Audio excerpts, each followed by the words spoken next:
प्रसादात् भगवत्प्रसाद यस्य प्रसादान् गति कुतोऽपि ध्येयं स्तवं स्तस्यदशस्त्रसङ्घं वन्दे गुरुश्रीचरणारविन्दम् आजानुलम्बितभुजौ कनकावदातो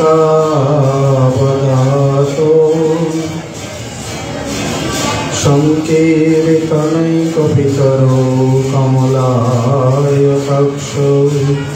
विश्वम्भरो द्विजवरो जुगधर्मपालो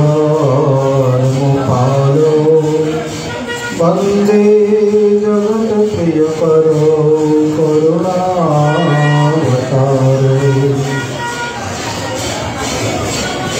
वृन्दावने विहरतो विविधैर्विनोदैः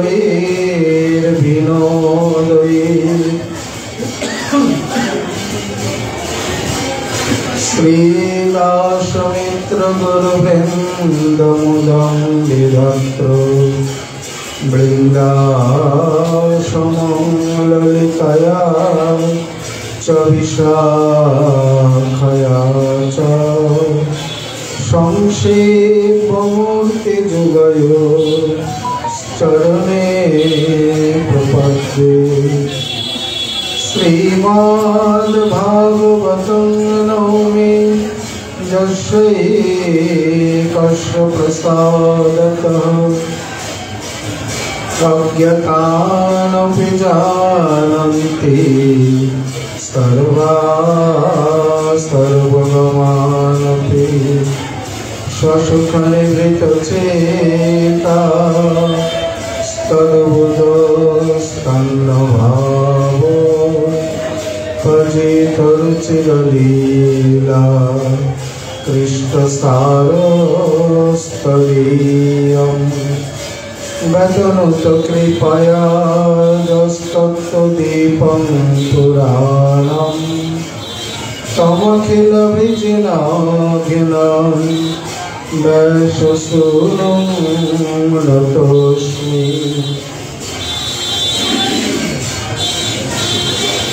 नमो धर्माय महते नमः कृष्णाय वेधसे ब्राह्मणेभ्यो नमस्कृत्य धर्मान् वक्ष्य सनातनं नारायणं नमस्कृत्य नरं चैव नरोत्तमम् देवीं सरस्वतीं वैशं ततो जयमुदीरये या दृष्टा निखिलाघुसङ्घुशमनी स्पृष्टा वपुपावनी रोगानामभिवन्दिता निरसनी सिक्तान्तकुत्राशिनी प्रत्याशक्तिविदायिनी भगवत् कृष्णस्य संरोपिता नस्ता तच्चरणविमुक्तिफलदा तस्यै तुलस्यै नमः जय रूप सनातन भक्त रघुनाथ श्रीजीव गोपाल भट्ट दास रघुनाथ এই ছয় গোসাইয়ের করি চরণ বন্দন যাহা হইতে বিঘ্ন নাশ ভীষ্ট পুরাণ বাঞ্ছা কল্পতরুভ্যশ্চ কৃপা সিন্ধুভ্যৈব চ পতিতানাং पावनेभ्यो वैष्णवेभ्यो नमो नमः। सहस्रका वैष्णवी चरणे नमस्कार, सभी मिले चरण धूलि शिरे दाओ आमार।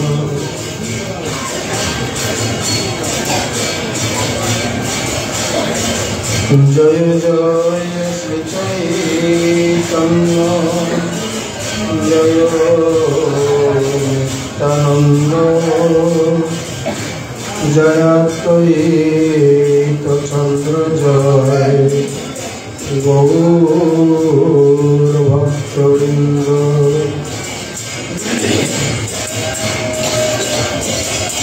भक्तवत्सी सहित गौरांग শুনিলে চৈতন্য কথা ভক্তি লাভ।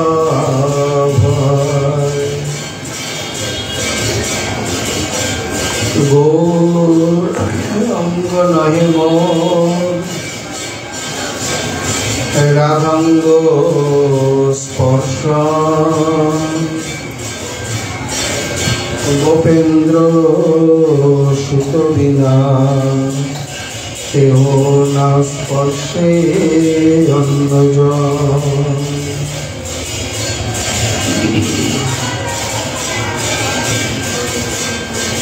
কলিযুগ পাবন অবতার শ্রী শ্রীকৃষ্ণ চৈতন্য মহাপ্রভু অতি অন্তরঙ্গ প্রিয় পার্ষদ বরণ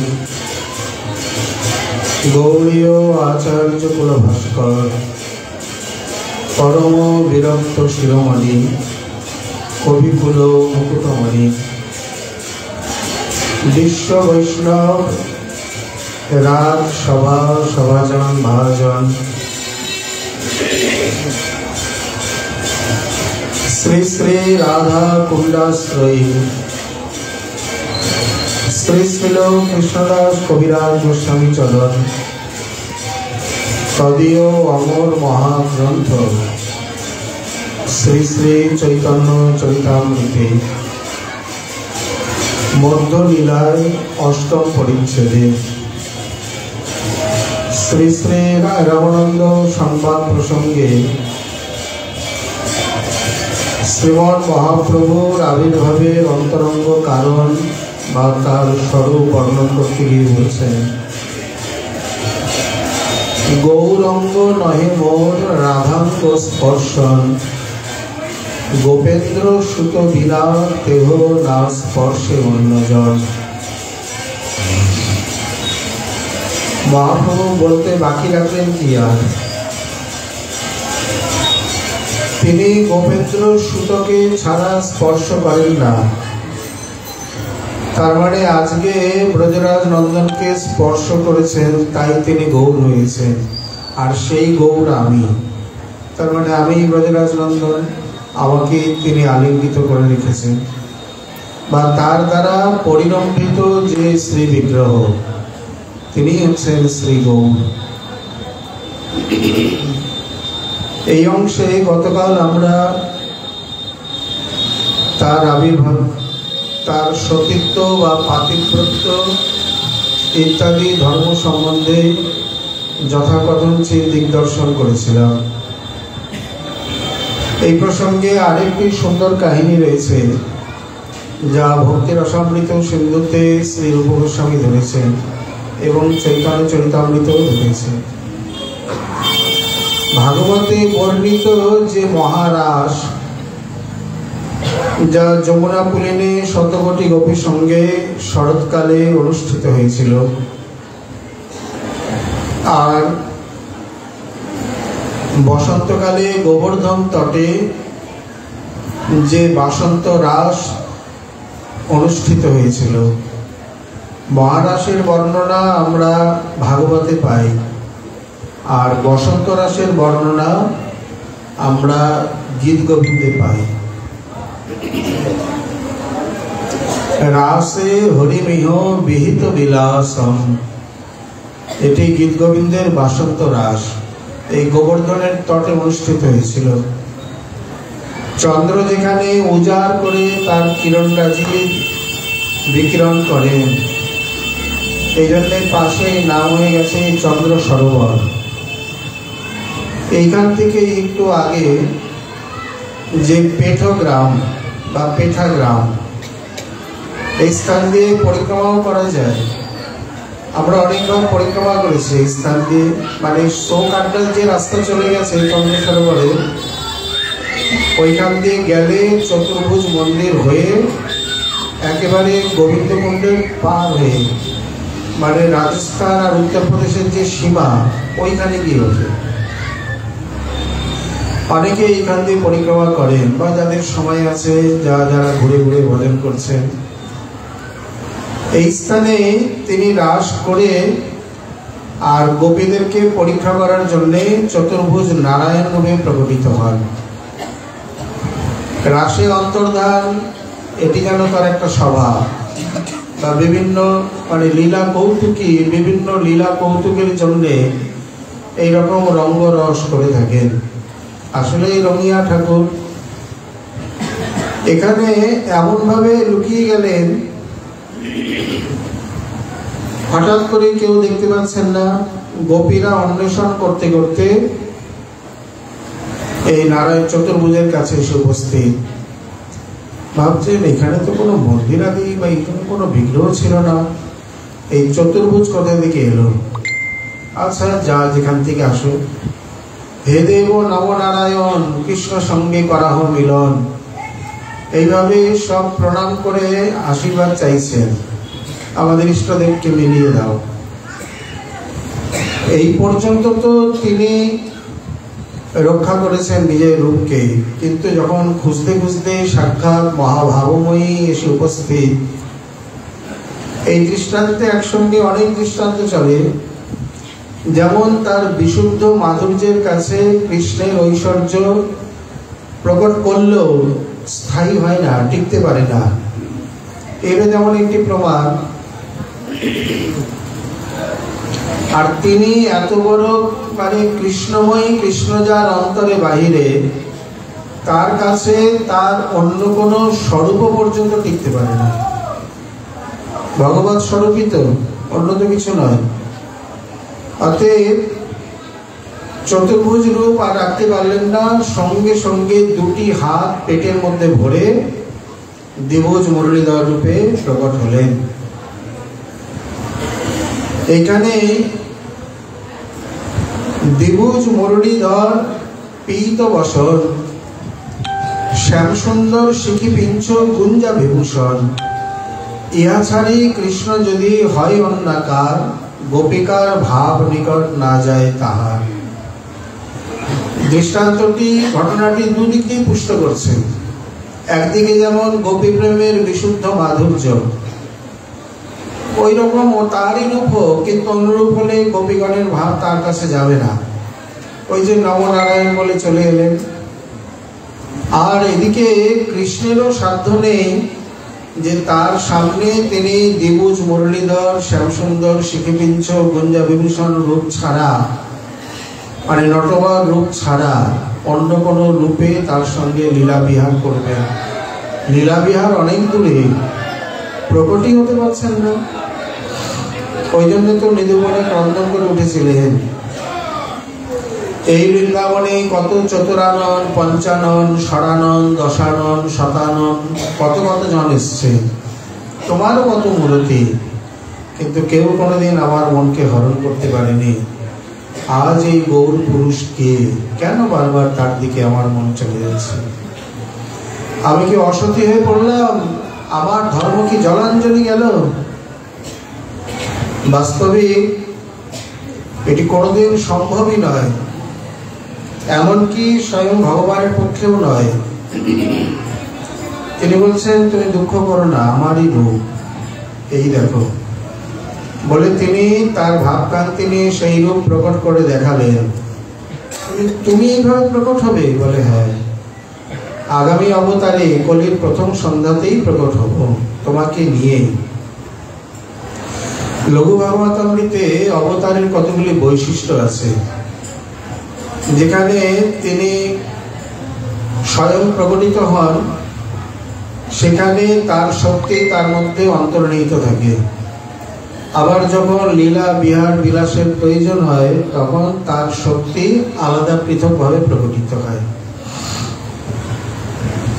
যেমন কুর্ম, মিন বা বরাহ ইত্যাদি রূপে তখন তার শক্তি তার মধ্যে, তার বামাঙ্গে নিহিত।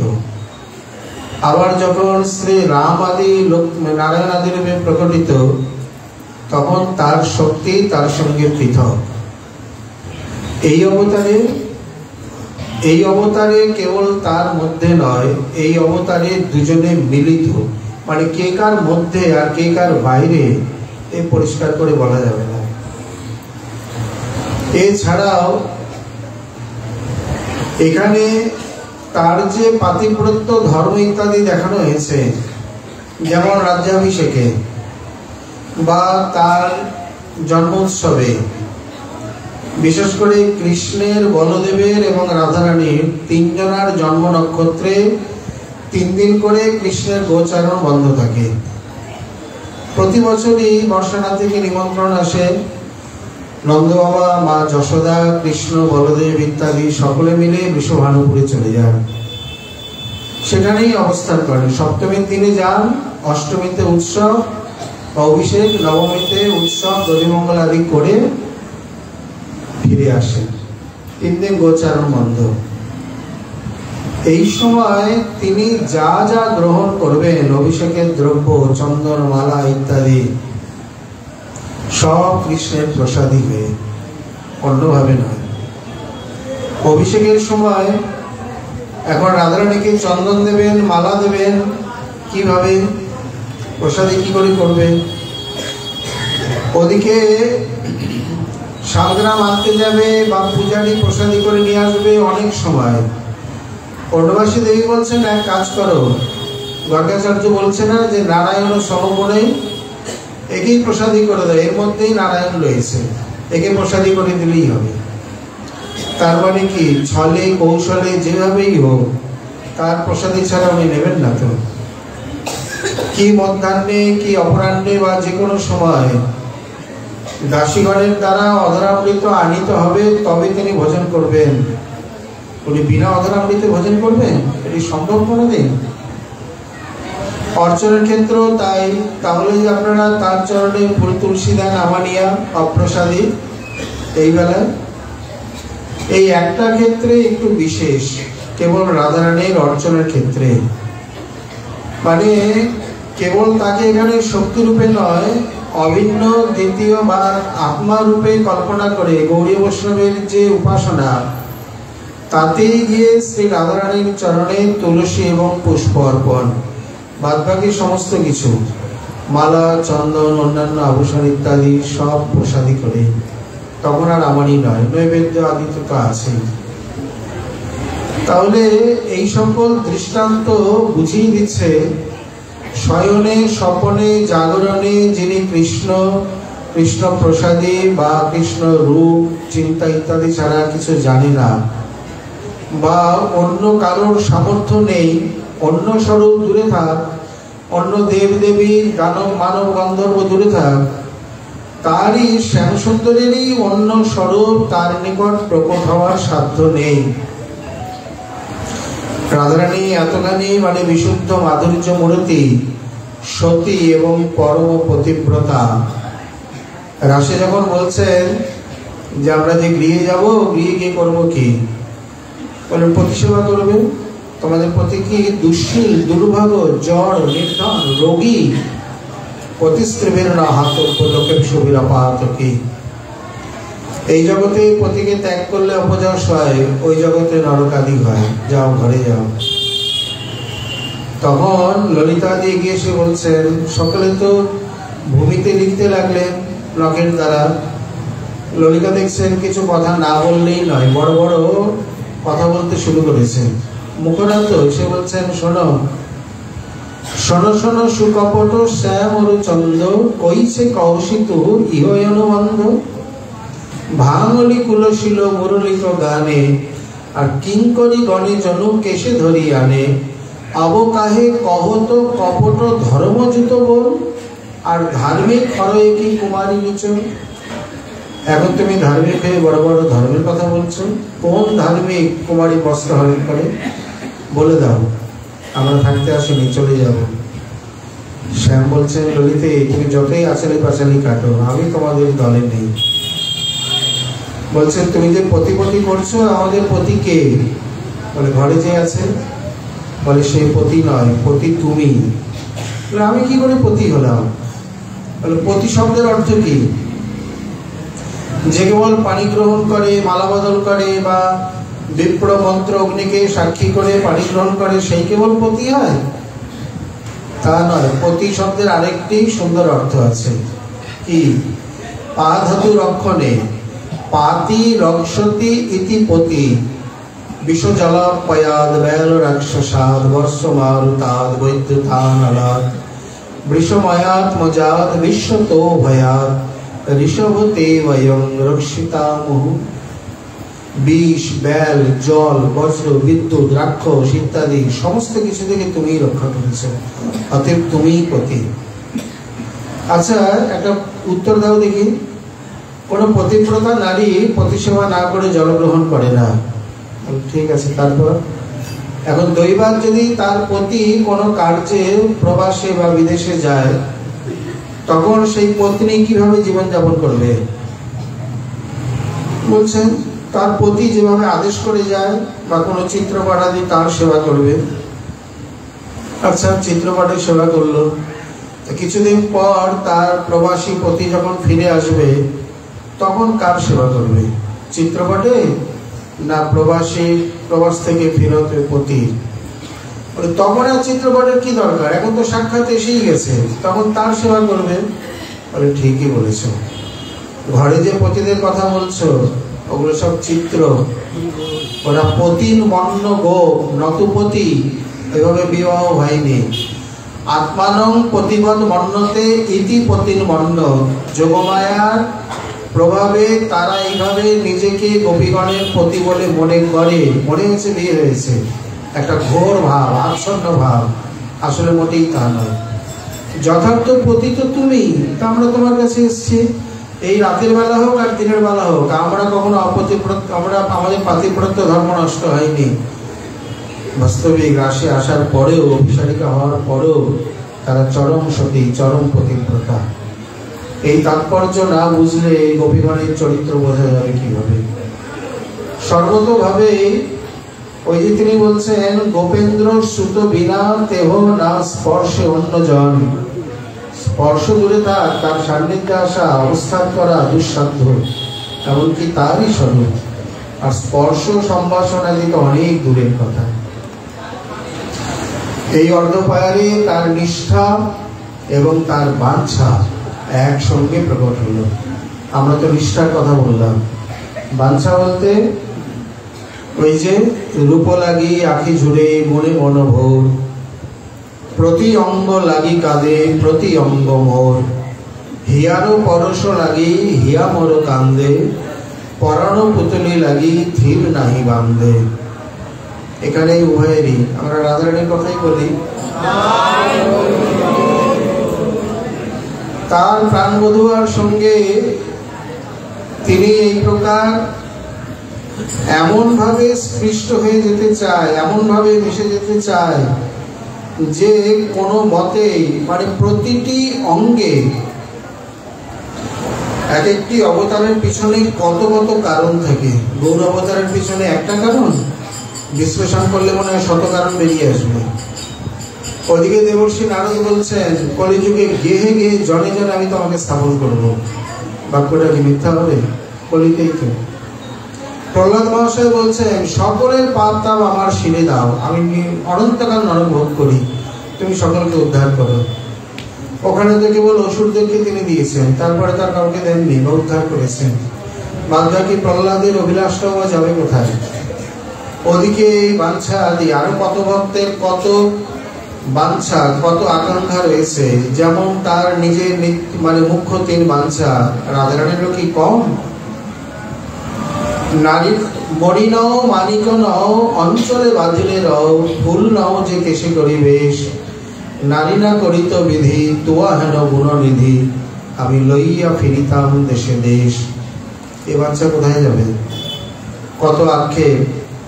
আমরা পূর্বরাগে বলছেন আমরা গোপী হয়ে ঠকে গেছি। বলে কেন? কোল ভিল চণ্ডালিনী হতাম, বনে বনে ঘুরে বেড়াতাম। এই প্রকার অনায়াসে তার দর্শন লাভ হতো। তার শ্রী চরণ ধুলি মানে পাদ পদ্ম পরাগ রেণুকণা অনায়াসে মস্তকে বক্ষে ধারণ করতে পারতাম। আমরা এমনই অভাগিনী, হা কৃষ্ণ বলে একটু রোদন করব, বুকের ব্যথাটা হালকা করব, তাও পারি না। রন্ধনশালাতে যাই, তুয়া বধূ গুণ গাই, ধোয়ার ছলনা করি কান্দে,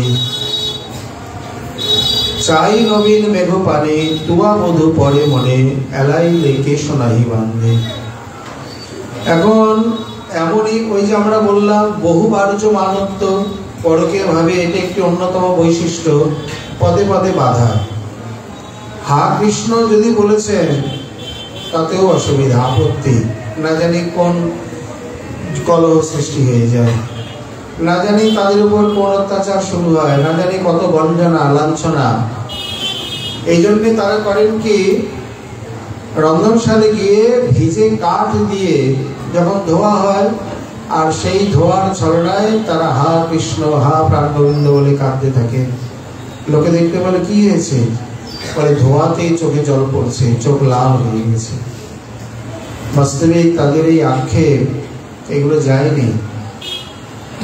এখানে বলছেন তোমাকে আমি কি করে সঙ্গে রাখি? তুমি মণিও নও মানিকও নও যে আঁচলে করে রাখবো, ফুলও নও যে মস্তকে কেশে করে রাখবো। আমার মনে হয় বিধি যদি আমাকে নারী না করতো তাহলে তোমার সঙ্গে সঙ্গেই ফিরতাম। যেমন সখারা ফেরে বা একজনের সঙ্গে আরেকজন যেতে পারে, আমরা কুলবধূ, আমাদের কত আপত্তি কত বাধা, আমরা পারি না। কিন্তু যদি নারী না হতো কি হতো সেটা বলেনি, শুধু এতটুকু আক্ষেপ করেছেন নারী না করিত বিধি তুয়া হেন গুণনিধি, আমি লইয়া ফিরিতাম দেশে দেশ। বললেন ঠিক আছে, তোমার যখন বাঞ্ছাই হলো তোমাকে নিয়েই আমি দেশে দেশে ঘুরব। সেই বাঞ্ছা যাবে কোথায়? শুধু তাই নয়, এই পদেতেই রাধারানীর 3 বাঞ্ছা দেখানো হয়েছে। অগরু চন্দন হইতাম, তুয়া অঙ্গে মাথা রইতাম, ঘামিয়া পড়িতাম রাঙা পায়, কিমোর মনেরও সাধ বামন হয়ে চাঁদে হাত, বিধি কি সাধ পুরাবে আমায়? এই বিধির সাধ নয়, বিধির কর্তৃত্ব এখানে নয়, এখানে বিধিরও বিধি, পরম বিধি, তার হাতে সব। তিনি বললেন আচ্ছা তোমার যখন এতটাই ইচ্ছা এতটাই বাঞ্ছা, তোমাকে আমি এমন ভাবে আমার অঙ্গে নেব যে তুমি ইচ্ছা করলেও পৃথক হতে পারবে না, বা সদা সর্বদা তুমি আমার মধ্যেই থাকবে। কি আশ্চর্য!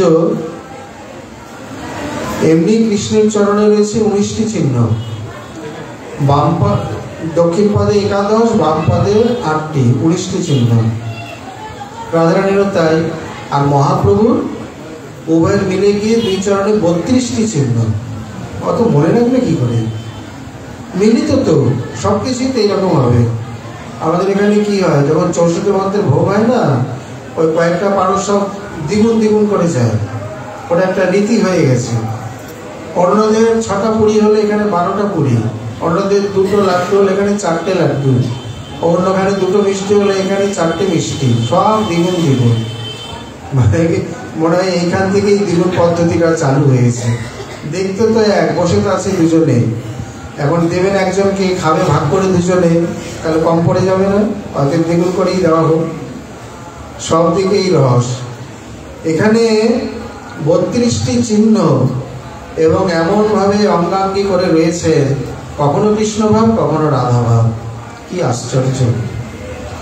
মহাপ্রভুর মধ্যে এমনি পঞ্চভাবের সমাহার দেখানো হয়েছে, ভক্তভাব, ঈশ্বর গোপী ভাব, ঈশ্বর ভাব, গোপী ভাব, রাধা ভাব এবং মঞ্জরী ভাব।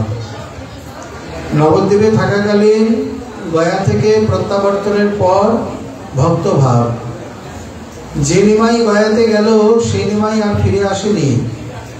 যে উদ্ধত নিমাই গয়াতে পিণ্ডদানে গিয়েছিল, পিণ্ড দিয়ে বিষ্ণু পাদপদ্মে যে কোনো একটা বস্তু দান করতে হয় না চিরকালের জন্য, তা মনে নিজের ঔদ্ধত্যটাই সেখানে বিষ্ণু পাদপদ্মে দান করে এসছেন। গিয়েছিল উদ্ধত নিমাই পণ্ডিত, ফিরে হলো দৈন্য বিনয়ী অন্যতম প্রেমিক ভক্ত। সদা সর্বদা হা কৃষ্ণ বলে যার অশ্রুসিক্ত নয়ন। সচিমা বিষ্ণুপ্রিয়া দেবী ভক্তগণ বুঝতে পারলেন না। সব থেকে বেশি আনন্দিত হয়েছিলেন শ্রীবাস পণ্ডিত আদি। তিনি জগন্নাথ মিশ্রের বন্ধু। ভাবলেন মিশ্রের মানে সপ্তম পুত্র বিশ্বরূপ কি প্রকার, তার চরিত্র কি সুন্দর, আর এই কনিষ্ঠ পুত্র এই হয়েছে একেবারে দুর্দান্ত, দুনিয়ার উদ্ধত, কোনো দৈন্য বিনয় নেই, শীলতা নেই, কোনো প্রকার শিষ্টাচার নেই। ছোটবেলায় তার দুরন্তপনায় কে না অতিষ্ঠ হয়েছে নবদ্বীপে। মানে কৃষ্ণ কি দুরন্ত, তার থেকে তো আরো বেশি দুরন্ত। কৃষ্ণ আর যাই করুক, পুরুষ মহিলার কাপড় অদল বদল মনে হয় করেনি, এটা তো উনি বাদ দেয়নি। নবদ্বীপের ঘাটে ঘাটে তাও করে দিয়েছে একেবারে চরমে। বালিকারা এসে যখন কথা বলেন, সচিমা তাদের সান্ত্বনা দেবে না হাসবে? কেউ বলছে, মা দেখো এই যে চুলে খাগড়ার কাটা, এগুলো কি করে ছাড়াবো? এখন কুমারী মানে মেয়েদের মাথায় চুল, আর চুলে যদি খাগড়া কাটা থাকে কি করে চিরুনি দেবে? একজন বলছে, আমার কানের কাছে এসে এমন জনে তাল দিয়েছে, আমার কানটা এখনো তালা লেগেছে। আর একজন বলছে, আমার চাল ভালা নৈবেদ্য সব খেয়ে নিয়েছে। খেয়ে কি বলে জানো, বালিকা তুমি মরে বিবাহ করো। আমার বয়স কত হয়েছে, আমি কি বিয়ে করবো? আমার বাবা মা আছে না, আর নিমাই নিবা কত বয়স, আমরা তো গ্রাম সম্বন্ধে ভাই বলে জানি। মা বলবে কি, মুখে কাপড় দিয়ে হাসছি। বলে আচ্ছা যাক, কাঁটাগুলো সরিয়ে সুন্দর করে তাদের তেল চিরুনি দিয়ে বললেন, যা ঘরে যা, আমি নিমাইকে এসে শাসন করবো। সচিমা তো শাসন করেনি। জগন্নাথ মিশ্র করতে গিয়েছিলেন, তাও আর বন্ধুস্থানীয়রা করতে দেয়নি। কিন্তু নিমাই পণ্ডিত যখন গয়া থেকে ফিরে এলেন, তার এই ভাব দেখে সব থেকে বেশি সন্তুষ্ট হয়েছিলেন শ্রীবাস পণ্ডিত আদি এই সকল ভক্তবৃন্দ। এরপরে শ্রীবাস অঙ্গনে মহানাম সংকীর্তন, বিষ্ণু ঘট্টা ঈশ্বর ভাব প্রকাশ, মহাবরদান, তারপরেই গোপী ভাব। আর এই গোপী ভাব দেখে ব্রাহ্মণগণ পড়ুয়াগণ করলেন অপরাধে, তাদের জন্য নিলেন সন্ন্যাস। 18 নালা থেকে আস্তে আস্তে তার সেই রাধা ভাব, এটি স্থায়ী ভাব। জগন্নাথ স্বামী নয়ন পথগামী ভবতুমে, রাধা ভাবে আলিঙ্গন করতে গেলেন। আর মাঝে মধ্যে দাসী মঞ্জুরি ইত্যাদি ভাব। সখীগণ কহে মুখে ফুল উঠাইতে, সখীরা দাসীদের আদেশ করে, সখীদের আদেশ করে না। বা তিনি যখন জলকেলি দর্শন করছেন তীরে থেকে, এখানে দাসীদের মতনই জলকেলি আদি দর্শন করছেন। তাহলে যে কালে করে জগন্নাথ দর্শন, সেই কালে হারে তারে মুরলী বদন। এখানে রাধা ভাব যখন আবার ভক্ত সঙ্গে স্বাভাবিক কথাবার্তা প্রসাদ সেবনের ইত্যাদি রয়েছে, তখন তার কৃষ্ণ ভাব। বা যদ্যপি উনি নিজেকে এভাবে প্রকট করতেন না, কিন্তু তখন তার ওই রকমই ভাব। তাহলে যুগপদ এমন স্বরূপ প্রকট করলেন যে একসঙ্গে এই প্রকার কৃষ্ণ ভাব, রাধা ভাব, আবার তার যে 3 বাঞ্ছা তাকেও পূর্ণ করলেন, শ্রীমতীর যে 3 বাঞ্ছা তাকেও পূর্ণ করলেন। যদ্যপি আমাদের মহাজনগণ এ বিষয়ে ধরেনি, এটি জনৈক মহাত্মার অনুভূতির কথা, তাই আমরা ব্যক্ত করলাম। এবং প্রমাণও একেবারে যে অযৌক্তিক তা নয়। ঠাকুর মহাশয়ের এই পদেতে তার বাঞ্ছাগুলি একেবারে স্পষ্ট প্রতীয়মান। যেমন শ্রী হরিদাস গোস্বামী নবদ্বীপে, যিনি এই প্রকার বিষ্ণুপ্রিয়া চরিত, বিষ্ণুপ্রিয়া নাটক, বিষ্ণুপ্রিয়া স্মরণ মঙ্গল স্তোত্র, গৌরাঙ্গ মহাভারত ইত্যাদি রচনা করেছেন। এর একটা সূত্র আছে। নবদ্বীপে যখন উনি পোস্টমাস্টার হিসাবে বহু জায়গায় ঘুরেছেন, গয়া মানে আড়া টাড়া ইত্যাদি, বিহারের আড়া জেলা অঞ্চল ইত্যাদিতে, সোনডক ইত্যাদি বহু জায়গায় তিনি এই পোস্টমাস্টার হয়ে গেছেন। পরে নবদ্বীপে যখন আসেন বা থাকার সময়ে প্রায় মাস দুয়েক তিনি একটানা সিদ্ধ বংশীদাস বাবার সঙ্গ সান্নিধ্য পেয়েছিলেন। এইখানে তিনি একটা সূত্র লাভ করেন, এটি অন্য কেউ জানেন না, বা হরিদাস দাসজিও জীবনীতে ধরেননি। হরিদাস গোস্বামীর জীবনী হরিদাসজি লেখেননি, বংশীদাস বাবার জীবনী আছে, কিন্তু তাতে এই সূত্র নেই। আমাদের দ্বিতীয় খণ্ডে যে হরিদাস গোস্বামীর চরিত রয়েছে তাতে ওনার জীবনীতে উনি নিজে ধরেছেন। বংশীদাস বাবার কাছে যাতায়াত করতে করতে বংশীদাস বাবা হচ্ছেন আর এক দ্বিতীয় অবধূত। তার চরিত্র, তার আচার আচরণ, কথাবার্তা বোঝা বা অনুধাবন করা খুব দুর্গেয়। আমরা একটা দৃষ্টান্ত দিই। একদিন বর্ষার সময় নিতাই গৌর রাধাকৃষ্ণ বেরিয়ে গেছে। ওরা তো সাক্ষাৎ সেবা, নিতাই গৌরও ছিল, রাধাকৃষ্ণও ছিল, আরো টুকিটাকি অন্যান্য বিগ্রহ। ভিক্ষা করে আনতেন, নিজে হাতে ভোগ দিতে, কথা বলতে বলতে কখনো আবিষ্ট কোন বেলায় ভোগ দিচ্ছে তারও ঠিক নেই, বা নিতাই গৌরের ইচ্ছা না হলে ভোগ দিতেন না, বা ইচ্ছা হলে তাড়াতাড়ি রন্ধন করে দিতেন। মানে বেশ ভালোই সংসার পেতে বসেছেন উনি আর বেশ কয়েকজন সদস্য। একদিন উনি দুপুরের দিকে একটু আচ্ছন্ন হয়ে আছেন, মানে স্মরণাদিতে বা তন্দ্রাচ্ছন্ন হয়ে, আর এদিকে ঝমঝম করে বৃষ্টি হচ্ছে। বঙ্গদেশে এমনি বেশি বৃষ্টি হয়। করেছেন কি, নিতাই গৌর আর রাধাকৃষ্ণ চারজনে মিলে বেরিয়ে পড়েছেন। কোথায়? নবদ্বীপ টহলে ঘুরছেন, বৃষ্টিতে ভিজছেন, মনের আনন্দে। কারণ ঠাকুর হওয়া বড় জ্বালা, সময় সময় মন্দির তালা বন্ধ। ইচ্ছা করে একটু বেরোবে, কোথাও ঘুরবে, উপায় নেই। খাওয়া হয়ে গেছে, এখন শুয়ে পড়ো, এখন স্বয়ং মন্দির তালা। একটু বেরোবে যে, বলে বিকেল 4টায় এসে খুলবো, তারপরে দেখা যাবে। ঠাকুর হওয়ারও বড় জ্বালা। এখন এখানে ওইসব অনুশাসন নেই। নিতাই গৌর উকি দিয়ে দেখলেন যে বাবা একটু আচ্ছন্ন, কিছু না বলে চারজনে পা টিপে টিপে বেরিয়ে দিব্যি গঙ্গার তটে এদিক সেদিক খুব ঘুরছে, বৃষ্টিতে ভিজছে।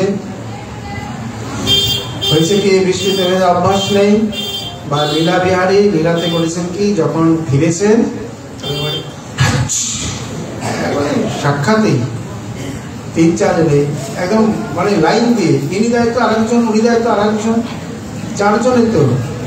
কারো নাক দিয়ে জল পড়ছে, কারো শীতে মানে কুকলি মেরে আছে। ইতিমধ্যে হয়েছে কি, বেরিয়ে যাওয়ার কিছুক্ষণ পরে তাকিয়ে দেখছেন সিংহাসন খালি, কেউ নেই, মানে চারজনের জায়গা খালি। ভাবছেন চারজনে নিশ্চয়ই কোথাও ঘুরতে গেছে। আমাকে রাগ হলো, এখানে আমাকে না বলে গেল কেন? আমি এখানে রয়েছি, আমি না তাদের মালিক, আমি না তাদের সেবা করি, আমি না পূজারি, আমাকে না বলে যাওয়া। ভাবটা খানিকটা এই প্রকার। বলে আজকে আসুন, একটা লাঠি একেবারে ঠিক করে দিন, আজকে অসুখ। ওরা তো এইরকম প্রেমের কথা। এদিকে যখন এসে মানে অপরাধীর মতো চারজনে দাঁড়িয়েছেন, হাঁচি দিচ্ছে, নাক দিয়ে জল পড়ছে একটুতেই। যাদের অভ্যাস নেই তাদের তো বৃষ্টি জল মাথায় পড়তে না পড়তেই ওদিকে মাথার জল, বৃষ্টি জল মাথায় পড়ে, এদিকে নাক দিয়ে বের হয়, তাদের তো এই অবস্থা। এদিকে কাপড় দিয়ে টপ টপ করে জল পড়ছে, উনি লাঠিটা নিয়ে কিছু বলে না, তাহলে এরকম ঠকা দেয়, ঠক ঠক করছে। এইরকম রাধাকৃষ্ণকে ইশারা করলেন, যাও ভিতরে চলে যাও, মুখে না, ইশারা করে। এইবার নিতাই গৌরের পালা। ওনারা যেতে যাবেন, এই তোমরা কোথায়, তোমরা কোথায় গিয়েছিলে আমাকে না বলে? একটু ঘুরতে গেছিলাম। তা আমাকে বলতে আমি নিয়ে যেতাম, তুমি কখন নেবে না নেবে। তো বৃষ্টির মধ্যে, আসলে বৃষ্টি ভেজার ইচ্ছা হয়েছে ওই জন্য। বলে আচ্ছা, তোমরা যে বৃষ্টিতে ভিজলে, এই যে এখন নাক দিয়ে সর্দি হচ্ছে, ঠিক আছে আমি না তেল টেল মালিশ করে দেবো। এখন তোমরা এ দেশের, তোমাদের নয় পথঘাট জানা। আর ওনারা দুজন যে বিদেশি, ওনারা যদি হারিয়ে যেত তাহলে কি হতো? বিদেশি কারা? রাধাকৃষ্ণ, ওরা তো বৃন্দাবনে, তো বিদেশি তো। তোমরা নয় ঘরের ছেলে, ঘরে ঘুরছো, তোমাদের নবদ্বীপে নদিয়া জানা আছে, ঘুরছো। ওনারা দুজন তো বিদেশি।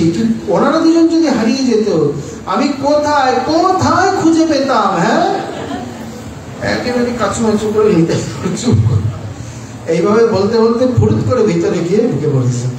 এখন ভিজে কাপড় তো, আবার চারজনের কাপড় সব পারে বদলালেন, তাড়াতাড়ি একটু ঘি দিয়ে গরম হালুয়া করে ভোগ লাগালেন, কারণ ঠান্ডা লেগেছে। এইরকম অদ্ভুত অবধূত প্রকৃতির উনি একদিন কথা প্রসঙ্গে, মানে অনেক কথা বলেছেন। হরিদাস গোস্বামী এত বড় শিক্ষিত, কিন্তু প্রায় দিনই ওনার কথা বুঝতে পারতেন না।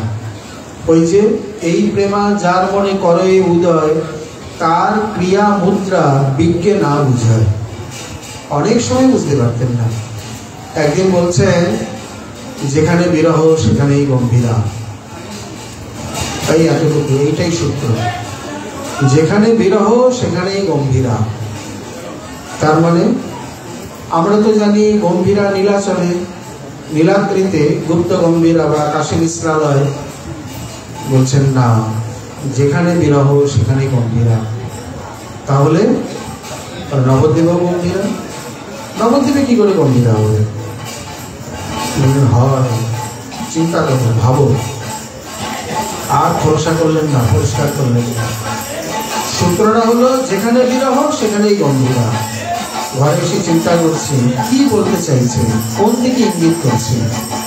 নবদ্বীপে গম্ভীরা, নবদ্বীপে কি করে গম্ভীরা হয়? নবদ্বীপে বিরহ কোথায়?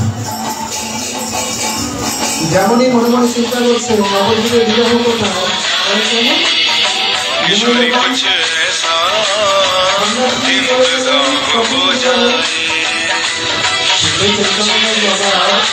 ভাবছিল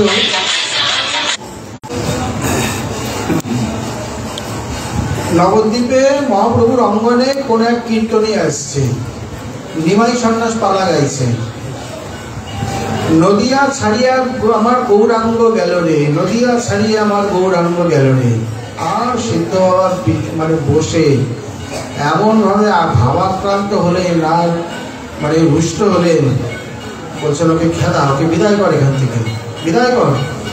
আমার প্রাণ বোধা প্রাণনাথ এখানে দিব্যি দণ্ডায়মান বিরাজমান। আর বলে, নদিয়া ছাড়িয়া গোরা, এখান থেকে, আমার কীর্তন করতেই হবে না। সেই থেকে মহাপ্রভুর মন্দিরে আর কোনোদিন নিমাই সন্ন্যাস পালা হতো না, কীর্তন হতো না। সাক্ষাৎ বিরাজমান, আর বলে কিনা এখানে চলে গেছে। তা মহাপ্রভু যখন নবদ্বীপ ছেড়ে চলে যায়, কাটোয়া থেকে, নবদ্বীপ থেকে পুরো নদিয়া রঙ্গসাদি সব জায়গায় তো বিরহ। যে যেখানে যত গৌর পরিকর আছেন, যারা শুনলেন জানলেন, সবাই তো বিরহে আচ্ছন্ন। তাহলে পুরো নবদ্বীপটাই কি গম্ভীরা? বলছেন না, তা তো হতে পারে না। চিন্তা করছে, ভাবিতে ভাবিতে কৃষ্ণ স্ফুরয়ে অন্তরে। চিন্তা করতে করতেই ভাবছেন, আচ্ছা, যার যেই ভাব সেই সর্বোত্তম, তটস্থ হইয়া বিচারিলে আছে তরতম। তাহলে এই বিরহের তরতমতা কোথায়? কোথায় সামান্য বিরহ, কোথায় বিরহ তর, কোথায় বিরহ তম? এই চিন্তা করতে করতে তিনি দেখলেন, প্রভুর ঘরেই তো সব থেকে বেশি বিরহ, প্রভুর অঙ্গনেই তো, এই বিরহ আর কোথায়?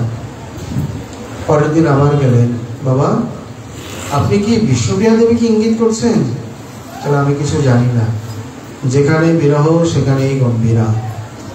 বলে, বাবা এই বিরহের মতো তো নবদ্বীপে আর কোথাও বিরহ নেই। বলছে, পণ্ডিত এটা বুঝতে এত সময় লাগে? পেয়ে গেছে, আর বলতে হবে, বুঝে গেছি।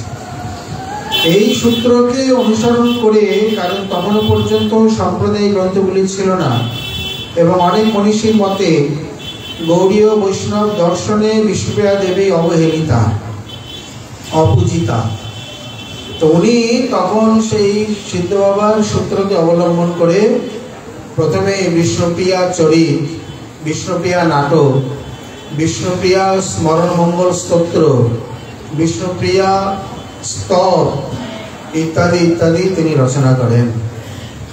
এবং এই বিষ্ণুপ্রিয়া চরিতে বহু মনীষী বলেছেন যে আপনি হচ্ছেন তার প্রিয় কাঞ্চনা সখী। তা নাহলে এত মরমের কথা কেউ লিখতে পারে না, বলতে পারে না। তখনকার দিনে রেঙ্গুনে এক ভারতীয় মানে ব্রিটিশের অধীনে এই প্রকার অফিসার ছিলেন। তো ওনার উচ্চপদস্থ আরো রয়েছে।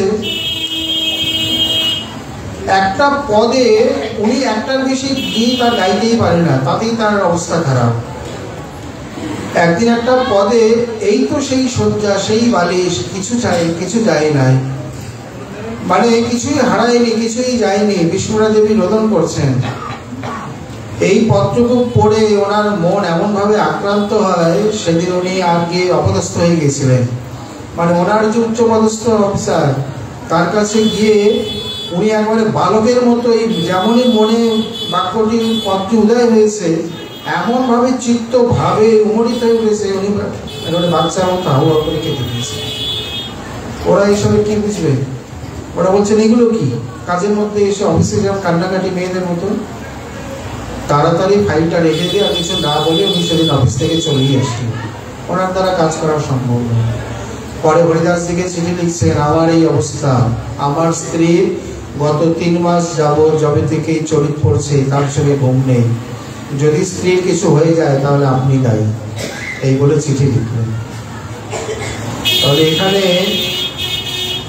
যে ভাব তিনি এখানে প্রকট করেছেন বা যেভাবে তিনি রসাস্বাদন করেছেন, এই ভাব সম্পূর্ণ গৌড়ীয় বৈষ্ণব সমাজে বিভিন্ন চরিত্রে, বিভিন্ন ভাবে, বিভিন্ন রসে, কত জায়গায় যে কিভাবে প্রচ্ছন্নভাবে রয়েছে, এগুলো বিচার বিশ্লেষণ বা চোখে আঙুল দিয়ে দেখিয়ে না দিলে মনে পড়ে না, দেখা যায় না। তাহলে এই পয়ারটি যেখানে বলছেন, এই পয়ারের এত গুরুত্ব যে গৌরঙ্গ নহে মোর রাধাঙ্গ স্পর্শন। যারা কেবলমাত্র মনে করেন যে ভাবক্রান্তি নিয়ে প্রকটিত হয়েছেন, তাদেরকে এখানে পূর্ণত একবারে খণ্ডন করা হলো। শুধু তাই নয়, একটা পয়েন্টে 2টি অংশ, তো প্রথমার্ধ আর দ্বিতীয়ার্ধ। তাহলে প্রথমার্ধে বলছেন গৌরঙ্গ নহে মোর রাধা অঙ্গ স্পর্শন, তার মানে স্পৃষ্টতা।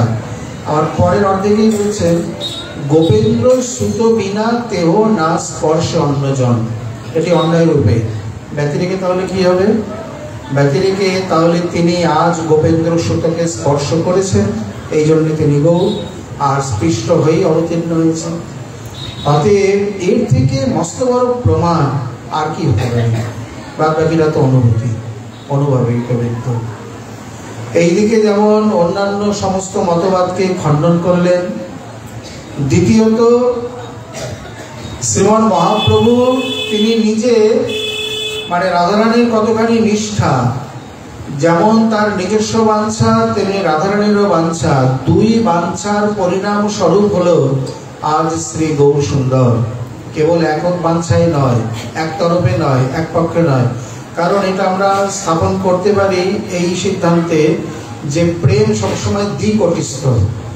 প্রেম, প্রীতি, ভালোবাসা কোনোদিন একা একা হয় না। যেমন উভয় মিলিত তনু যুগল কিশোরে দুজনেরই পূর্বরাগ আছে, দুজনেরই বিরহ আছে, দুজনেরই মান আছে। যদ্যপি পদাবলী সাহিত্যে রাধারানীর মানকেই দেখানো হয়েছে, কিন্তু বৈদগ্ধী বিলাসামৃতে গোবিন্দের মানও দেখানো হয়েছে। গোবিন্দ যেমন ত্রিভঙ্গ ভঙ্গিম রূপ বেণুরন্ধ্র করাঞ্চিত, রাধারানীও ত্রিভঙ্গ ভঙ্গিম রূপ বেণুরন্ধ্র করাঞ্চিত। কোথায়? দানকেলি কৌমুদীতে রূপস্বামী ধরেছেন। এখানে দানঘাটিতে তিনি যখন মানে দানী হয়ে, ঘাটি মানে স্থান, আর দানহট্ট মানে দান হাটেতে তিনি দানী হয়ে কর নিচ্ছেন। এই সময় এক একজনের বিভিন্ন দানের কথা বলে শেষে রাধারানী কি কৃষ্ণের যেমন শ্রী চরণে, কোটিতে এবং গ্রীবায় 3 জায়গায় বক্রতা, রাধারানী ঠিক সেইভাবে ত্রিভঙ্গ ভঙ্গিম হয়ে দাঁড়ালেন। আর রাধারানী যদি ত্রিভঙ্গ হয়ে কখনো দাঁড়ায়, শ্যামসুন্দরের ধৈর্য নাশ, সে আর কোনো মতেই স্থির থাকতে পারে না। বা দোহে দোহা মিলিবারে হয়েন সকৃষ্ণ। কৃষ্ণের বংশী শিক্ষা আছে, রাধারানীরও বংশী শিক্ষা রয়েছে। যুগপৎ একসঙ্গে সবারই, তেমনি কৃষ্ণের যেমন বাঞ্ছা আছে, রাধারানীর কোনো বাঞ্ছা নেই? উনি কি একবারে বাঞ্ছা শুন না? বলে ওনারও বাঞ্ছা আছে। উভয়ের মিলিত বাঞ্ছায় আজ আমাদের সামনে এই প্রেমের মূর্তি বা আশ্চর্যতম রূপ, এদিকটিও প্রকাশিত হলো। আর সেই সঙ্গে পরের পয়ারে যা বলছেন যে তার হবে না, ব্যতি রেখে নিতে হবে, তবে নিষ্কাশন হয়ে আসবে। তার ভাবে ভাবিত করি আত্মমন। আত্মা শব্দের 7টি অর্থ একবার লাগাতে থাকেন। আত্মা মানে শরীর, আত্ম বলতে মন, বুদ্ধি, চিত্ত, অহংকার ইত্যাদি সমস্ত কিছু আত্মা বলতে আত্মা। তাহলে তার ভাবে ভাবিত মোর আত্মবুদ্ধি মন, কারণ তবে নিজ মাধুর্য আমি করি আস্বাদন। কারণ আমি যখন দেখলাম যে দর্পণার্থে দেখি যদি আপন মাধুরী, আস্বাদিতে লোভ ওঠে কিন্তু আস্বাদিতে নাই। আমি বিষয় জাতীয় আলম্বন, আমার বিষয় ভাবিতে আমি আমাকে আস্বাদন করতে পারবো না যতক্ষণ আমি আশ্রয় জাতীয় আলম্বনকে স্বীকার না করছি। রাধিকার রূপ লইতে তবে তো মনোধায়। তার মানে এখানে তিনি পরিষ্কার দেখিয়ে দিলেন, আমি সর্বনিয়ন্তা, সর্বে সর্বা, সর্বেশ্বর, অনাদির আদি, অখণ্ড পরব্রহ্ম, অদ্বয় জ্ঞান তত্ত্ব। সেই আমি আমাকে পূর্ণরূপে আস্বাদন করতে গিয়ে রাধারানীর ভাব ছাড়া, আনুগত্য বা ভাবকান্তি ছাড়া কোনো মতে পারলাম না। তাহলে তোমরা কি? শুধু তাই নয়, লক্ষ্মী দেবীকে দিয়ে আরেকটি সুন্দর তাৎপর্য রয়েছে। সেটি কি? আমরা তো সব জীব কোটি। শুধু তাই নয়, তটস্থ শক্তির ভেদাভেদ প্রকাশ, মানে শক্তি শক্তি, একেবারে সরাসরি নয়। আর শ্রী লক্ষ্মী দেবী আদি সর্বভূত, সে কান্তাগণ হয় ত্রিবিধ প্রকার। বৈকুণ্ঠে লক্ষ্মীগণ, পুরে মহিষীগণ, ব্রজে গোপীগণ, সব বহু বচনে, একজন দুজন অসংখ্য রয়েছে। আমরা জীব কোটি, জীব শক্তি অনেক দূরে থাক, স্বরূপ শক্তিতে শ্রী লক্ষ্মী দেবী তিনি আজ পর্যন্ত প্রাপ্ত হলেন না, আস্বাদন করতে পারলেন না। এটি একটি ব্যতিরেক দৃষ্টান্ত, মানে সব তো ছাঁচে ঢালা স্বরূপ, তাদের তো অন্য কোনো কিছু করা যাবে না। আনুগত্য স্বীকার করলে কি হয়, তারা কিভাবে প্রাপ্ত হয়? একাধারে লক্ষ্মী দেবী বাদে সবাই, ব্রহ্মা, মহেশ, নারদ, উদ্ধব, চন্দ্রকান্তি, ঋষিচরী, মুনিচরী, দেবচরী, মনুষ্যচরী, সাধনচরী ইত্যাদি ব্রহ্মাণ্ডে যত আছে। আর বাদবাকি একজন এক মূর্তি রেখে দিলেন। যদি কেউ বলে আমি আনুগত্য করবো না, তাহলে বলে এই দেখো তাহলে। ওই জন্যই তো তার নাম বেল বা শ্রীবন। শ্রী শব্দে লক্ষ্মী, শ্রী শব্দে বেলকেও বোঝায়। বিল্ল ফলের এক নাম শ্রীফল। অতএব যদি আনুগত্য না করে, গোপী আনুগত্য বিনা ঐশ্বর্য জ্ঞানে ভজিলেহ নাহি মিলে ব্রজেন্দ্র নন্দনে। এই কথাই তিনি উত্তরণ করলেন বেঙ্কর ভট্টের কাছে। ভট্ট, শ্রুতি পায় লক্ষ্মী না পায় কি আর কারণ? ভট্ট কহে ইথে প্রবেশিতে নারে মন মন। পরে প্রভু সব বুঝিয়ে শেষে বললেন, দেখো তুমি কিছু মনে করো না, কারণ ঈশ্বরের লীলা কোটি সমুদ্র গম্ভীর, মুই ক্ষুদ্র জীব বুদ্ধি সহজে অস্থির। ভট্ট তো দৈনবিনয় দূরে সরে গেলেন। মহাপ্রভু সব বলে বুঝিয়ে তারপরে বলছেন, তুমি অন্যথা মনে করো না, এটি প্রভুর লীলা। ভগবত্তায় ভেদ মানিলে হয় অপরাধ, অতএব গোপী সঙ্গে লক্ষ্মী করে কৃষ্ণ, গোপী অঙ্গে লক্ষ্মী করে কৃষ্ণ সঙ্গাস্বাদ। এখানে গোপী লক্ষ্মীতে ভেদ নেই। স্বরূপত একজনকে দিয়ে দৃষ্টান্ত দেখাতে হয়, নইলে জগৎবাসী শিখবে না বা সেই আনুগত্যে চলবে না, এই কারণে করা হয়েছে। কিন্তু ভগবৎ স্বরূপে ভেদ মানলে অপরাধ হয়ে যায়। এখানে গোপী সঙ্গে তিনিই করছেন। পদ্মপুরাণের যে বর্ণনা, যখন লক্ষ্মী দেবী এই প্রকার চাইলেন, তিনি বললেন এভাবে সম্ভব নয়, তুমি যেই হও গোপী অনুগতিতেই আসতে হবে। উনি বৈকুণ্ঠেশ্বরী, এরা আহিনী, গোপ গোয়ালিনী, ওদের আনুগত্য নেবে কেন? যেমন সত্যভামা আদি অভিমান প্রকাশ করেছেন, মাৎসর্য প্রকাশ করেছেন। আমরা রাজমহিষী, রূপে গুণে অনুপমা, তারা আহিনী নেই। এখানেও তিনি বৈকুণ্ঠেশ্বরী, তিনি গোপীর আনুগত্য নেবেন কেন? বলছেন তাহলে সম্ভব নয়। তাহলে আমাকে কোথাও স্থান দিন। বলে কোথায় দেবো বলো? লক্ষ্মী দেবী অন্য কিছু না বলে বলছেন আপনার বাম পক্ষে তাহলে স্থান দিন। বলে আসুন, স্বর্ণরেখাকারে স্থান দিলেন। আচ্ছা, এখানে ভক্তিতে ওখানে দেখা হয়েছে নারায়ণের প্রিয়তমা, তবু পাদসেবায় তার মতি, এই স্বাভাবিকভাবেই সকলের মধ্যে দাস্য। এখানে তিনি কৃষ্ণের চরণ না চেয়ে, চরণ কামনা না করে একবারে লম্ফ দিয়ে বক্ষে উঠে গেলেন। কি বুকে উঠলেই পেয়ে যাবে? সাধারণত ভক্তির ধর্ম কি? দৈন বিনয়। কিন্তু তাদের তিনি চরণ কামনা করলেন না। উনি তো সেবা বা সেবা দাসী ইত্যাদি কামনা করতে পারতেন, কিছুই করেননি। বলছেন বক্ষে স্থান নেই। বলে আসুন, লীলাতে যতই বক্ষে থাক, এখানে যেমন শ্রী গোপীগণ যতে সুজাত চরণাম বুরহুম স্তনেষু ভীতা শনৈ প্রিয় দধিময়ী কর্কশেষু তেনা টবে মঠসি তদ ব্যথতেন কিংশুইদ কুরুপাদিভীর ভ্রমতি ধীর ভবদায়ুষাঙ্গম। তোমার চরণ কমল কত কোমল, কত সন্তর্পণে আমরা আমাদের কঠোর কর্কশ বক্ষে যে ধারণ করি, আর সেই কোমল চরণে ঘুরে বেড়াচ্ছ, তোমার পায়ের শ্রী চরণে ব্যথা লাগছে না? এই কথা বলার সঙ্গে সঙ্গে গোপীরা তা লুকিয়ে থাকতে পারলেন না। তাসাম আবির অবুচ্ছৌরি স্ময়মান মুখাম্বুজ পীতাম্বর ধরো শ্রগ্বী সাক্ষাৎ মনমত মনমত। চড়ি গোপীর মনোরথে মনমতের মনমতে নাম ধরে মদন মোহ। তাতে সেই গোপীগণ যখন লীলাতে গোপীনাথের শ্রীচরণ বক্ষে ধারণ করে, আবার গোপীনাথও লীলাতে গোপীগণের শ্রীচরণ বক্ষে ধারণ করে। এখানে সমস্ত কিছুই বিনিময় বা অঙ্গাঙ্গী পরস্পর জানতে হবে, কেবল এক পক্ষ নয়, সমস্ত লীলাই। শৃঙ্গারাদির ক্ষেত্রেও তাই। রাধারানী শৃঙ্গার করে, শ্যাম করে না? প্রতিদিন নিশান্ত লীলায় সেখানে তিনি স্বাধীন ভর্তৃকা। রাধারানী বলছে তাড়াতাড়ি করো, সখীগণ এসে যাবে। এইখানে তিনি মানে যে ভর্তা নায়িকার বা যে নায়ক নায়িকার অধীনস্থ, সে হচ্ছে স্বাধীন ভর্তৃকা নায়িকা। নিশান্তে তার এই প্রকার দশাই হয় প্রতিদিনই। ইনি শৃঙ্গার করেন, উনিও শৃঙ্গার করেন। ইনি বাঁশি বাজান, উনিও বাঁশি বাজান। ইনি চরণ বক্ষে ধারণ করেন, উনিও করেন। তো যখন গোপীগণের চরণ গোপীনাথ বক্ষে ধারণ করে, তখন এখানে কে আছে? লক্ষ্মী দেবী। তুমি যতই লাভ দিয়ে বুকে ওঠার মাথায় ওঠো, ও গোপীগণের লাথি না খেলে হবে না, তাদের চরণজলি না খেলে না নিলে উপায় নেই, কিছু উপায় নেই। এইটাই এই জগতের পন্থা।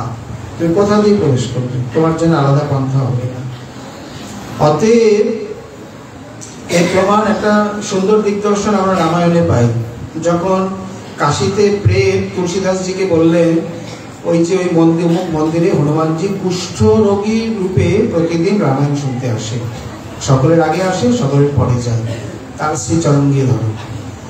প্রেতের কথা অনুযায়ী তিনি হনুমানের শ্রীচরণ ধরলেন। হনুমান বললেন তুমি চিত্রকূটে যাও, সেখানে তার দর্শন পাবে। প্রতিদিনই ছলনা করে সামনে দিয়ে চলে যায়। বলে কি গোসাই দেখলে? বলে না। বলে এই তো গেল। বলে আমি কিভাবে ধরতে পারবো, বুঝতে পারবো?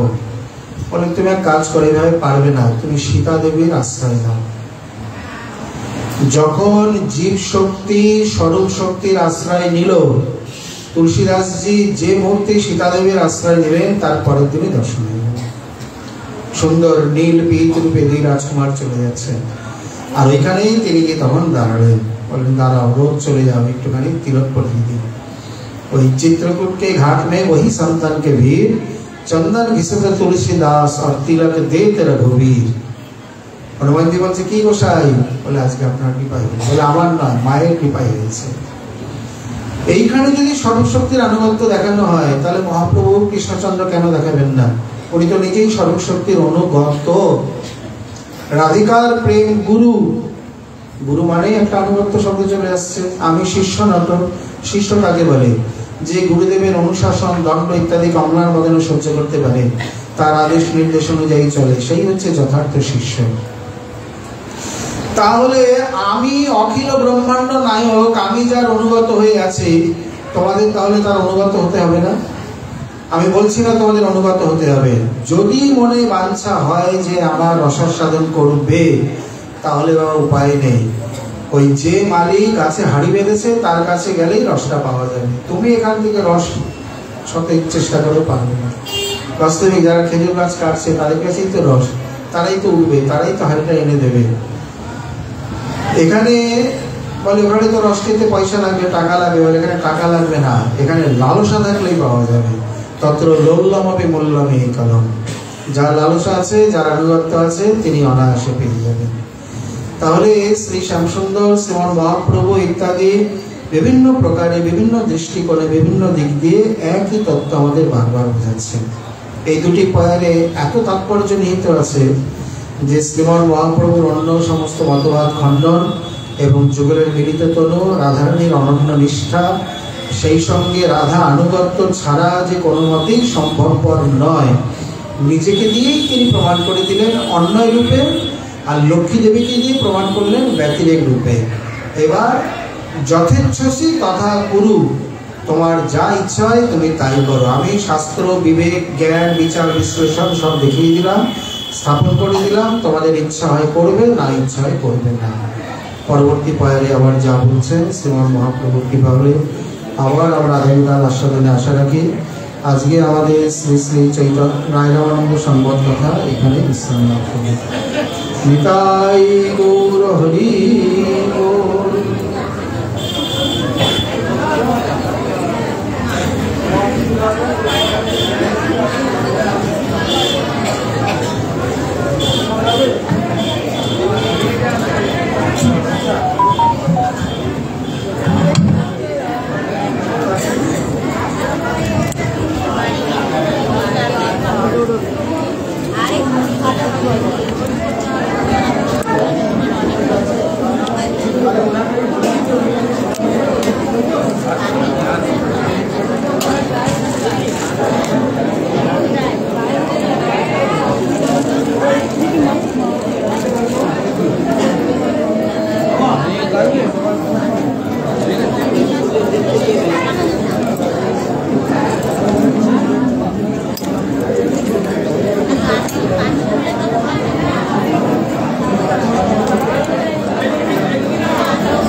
জয় জয় রাধে কৃষ্ণ রাধে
Thank you.